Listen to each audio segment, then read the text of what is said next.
बिहार दरोगा 1799 पोस्ट का exam date एकदम बिल्कुल नजदीक और कंफर्म डेट आ चुका है। डेट है 18 जनवरी और 21 जनवरी। और आप जानते हैं कि एक एक नंबर मायने रखता है। सवाल यह है कि अब एक महीना से भी कम समय बच रहा है, तो तैयारी कैसे करें, क्या करें। तो देखिए, इसका मूल मंत्र है, बस 2-3 मूल मंत्र है। पहला, रिवीजन, रिवीजन और सिर्फ रिवीजन। रिवीजन करते रहिए, जो आपने पढ़ा बार बार पढ़िए, बार बार पढ़िए। जो क्वेश्चन कंफर्म 100% है, जैसे बहुत सारा क्वेश्चन ऐसा होता है 100% कंफर्म हम लोग होते हैं कि सही है, सही उसको आप रंगते ही हैं, सही लगाते ही हैं, तो इग्नोर कीजिए। लेकिन फिर भी रिवीजन करने का मतलब ये कि आप जो मेन, जैसे लुसेंट है तो लुसेंट बुक का मॉडर्न हिस्ट्री जो मेन टॉपिक है।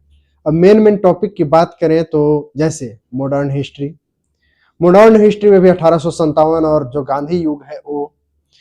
इसके बाद पॉलिटी में चले जाइए तो प्रस्तावना, मौलिक अधिकार, मौलिक कर्तव्य और तमाम अनुच्छेद जो महत्वपूर्ण अनुच्छेद हैं। इसके बाद राष्ट्रपति, प्रधानमंत्री, राज्यपाल से संबंधित अनुच्छेद, सूचियां, जो तीनों सूचियां हैं उनके लिस्ट। अच्छा, एक बात और ध्यान दीजिए कि बहुत सारा चीज जब आप पढ़ रहे होंगे तो याद अब जो नहीं है, कोशिश कीजिए कि ट्रिक्स याद करें। ट्रिक कहाँ मिलेगा? तो एक तो हमारा अपना ही वेबसाइट है gstricks.blogspot.in, उस पर मिल जाएगा, आप जाइएगा तो। या फिर हमारे भी चैनल, जो ये यूट्यूब चैनल है, आप सर्च करेंगे वीडियो में तो मिल जाएगा। या फिर जहां से आपको ट्रिक मिल सके, ट्रिक का मदद ले लीजिए, उसमें आपका भलाई है, कम समय में ज्यादा याद होगा। ठीक है, तो ये हुआ पहला कि रिवीजन, रिवीजन और सिर्फ रिवीजन, और वो भी मेन टॉपिक का। और करेंट अफेयर्स का रिवीजन तो हर हाल में प्रतिदिन कीजिए, हर दिन कीजिए। करेंट अफेयर्स के लिए स्पेशल टाइम दीजिए, हर दिन 2 घंटा या 1 घंटा समय दे दीजिए। दूसरी बात, अभी आप 18 तारीख से पहले तक, जब तक कि एग्जाम नहीं हो जाता उसके पहले तक, एक टाइम खाना नहीं खाइए या कुछ भी कीजिए, लेकिन जी जान ऐसा लगना चाहिए हर किसी को कि आपने बहुत त्याग किया है, आपने बहुत पढ़ा है, बहुत समय दिया आपने पढ़ाई पर। चाहे उसके लिए गाल पिचक सुख क्यों न जाए, आंखें धंस क्यों नहीं जाए, लेकिन हर हाल में सबसे पहला, सोते हुए, जागते हुए, उठते हुए, हर हाल में आपको सिर्फ पढ़ाई, पढ़ाई और सिर्फ पढ़ाई, और पढ़ाई में भी रिवीजन, रिवीजन, रिवीजन। लेकिन लेकिन लेकिन अभी 2 हफ्ते तक आधा घंटा या 1 घंटा समय नए टॉपिक पर भी दे सकते हैं, चलेगा। जैसे हो सकता है कि आप वर्ल्ड हिस्ट्री अभी तक नहीं पढ़े हो, तो कोई यूट्यूब चैनल निकालिए वर्ल्ड हिस्ट्री का और 2x स्पीड पर देख जाइए, जितना अधिक से अधिक फास्ट देख सकते हैं देखिए। अच्छा, किताब पढ़ने में अगर अधिक समय लग रहा है तो कोई भी ऐसा चैनल सिलेक्ट कीजिए जहां आपको पढ़ना पसंद हो, उसको 2x पर हर वीडियो को देख जाइए। मेरे इस चैनल पर भी बहुत सारे बायोलॉजी के वीडियो हैं और काफी अच्छा कंसेप्चुअल समझाया गया है। वैसे मैं लिंक दे दूंगा डिस्क्रिप्शन में, आप वहां जा करके क्लिक करके चले जाइएगा, लेकिन वीडियो में आप सर्च कीजिएगा तो मिल जाएगा, वहां से आप मदद ले सकते हैं। 2x पर देख लीजिएगा, बहुत अच्छे ढंग से कंसेप्ट से समझाया गया है। ठीक है, अब एग्जाम पास आता है तो हर किसी को डर लगता ही है, हम समझ रहे होंगे, आपको भी डर लग रहा होगा, लेकिन घबराना नहीं है। अगर आपने मेहनत किया है तो, अगर आपने मेहनत किया है तो बाजी पलटेगी, दुनिया पलट करके आप रख देंगे।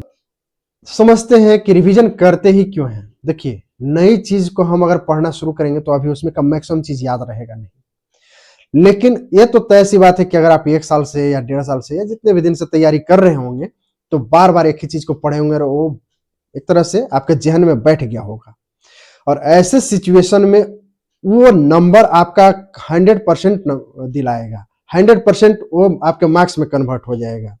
लेकिन नया चीज पढ़ते हैं तो वहां पर नया चीज पढ़ने में हल्का कंफ्यूजन रहता है कि पढ़े तो थे, लेकिन ये था कि बी ऑप्शन सही है कि सी ऑप्शन से, एक कंफ्यूजन होने लगता है एग्जाम में, या ऐसे भी सेट मारिएगा तो। लेकिन जो आप बार बार रिवीजन किए हैं 100% आदमी सही मारता है।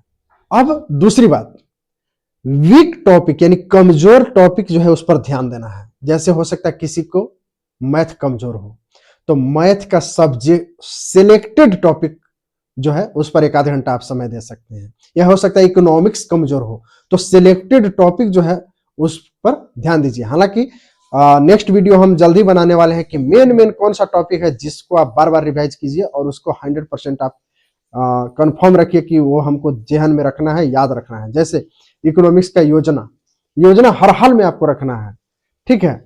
इसी तरह से मान लेते हैं जीडीपी क्या होता है, एनएनपी क्या होता है, सारा चीज का कंसेप्ट आपको क्लियर रखना है।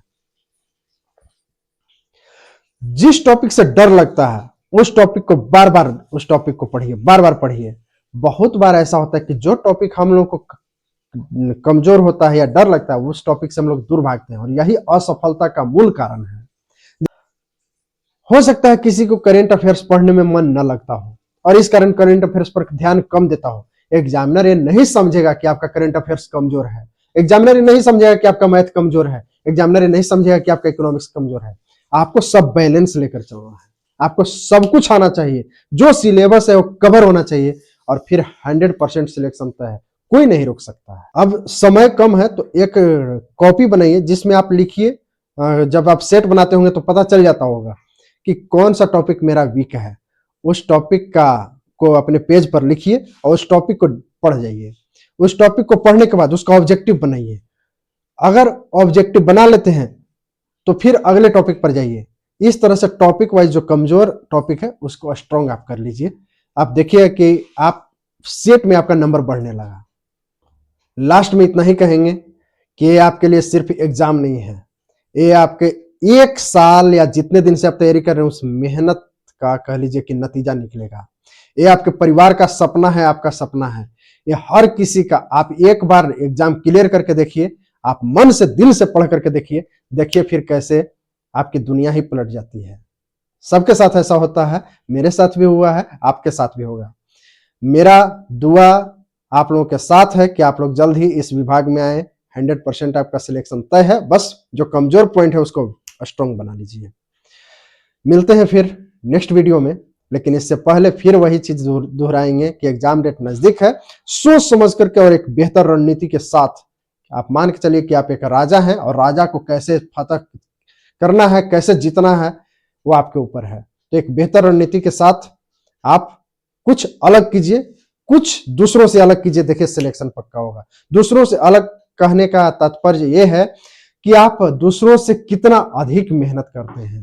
देखिए कोई लड़का मान लेते हैं 4 घंटा पढ़ता है और कोई एक लड़का है जो 6 घंटा पढ़ता है, कोई ऐसा लड़का है जो 8 घंटा और कोई 10 घंटा पढ़ता है।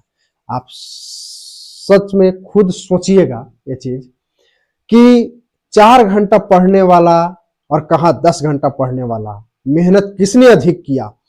और जिसने अधिक मेहनत किया सिलेक्शन उसी का होगा, क्योंकि 4 घंटे वाले पर वो भारी पड़ेगा, क्योंकि उसने अधिक से अधिक पढ़ा।